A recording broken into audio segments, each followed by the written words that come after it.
La pieza de Kea, la idea nació de que queríamos hacer una pieza de mujeres y yo vivo enfrente de Tabakalera de Donosti, y pues un día hablando con Iker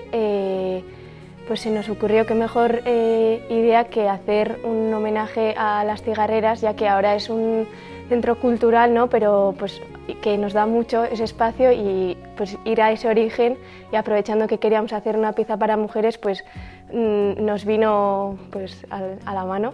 Y desde ahí nació, empezamos a investigar un poco sobre las cigarreras, y después pues decidimos en mantener esa esencia como base de inspiración, y por eso la pieza se llama Kea. Pero es verdad que luego ahora en el proceso de creación pues se ha ampliado a ese homenaje a las mujeres de la industrialización. Orain estena biderei esker aukera izan dugu sorkuntzan jarraitzea eta piezari jarraipen bat ematea, eta orduan aukera izan dugu zigarrerekin, beraiekin bertan ezagutzea eta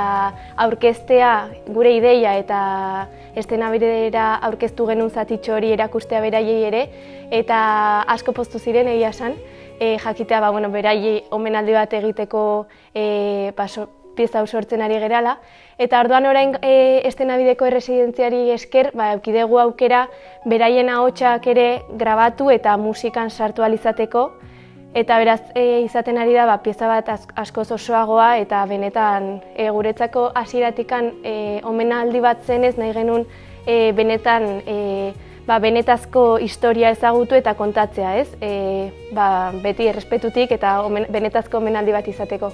Eta orduan orain aukera izan dugu beraiekin zuzenan hitz egiteko, eta orduan orain lasai gaude esan genezake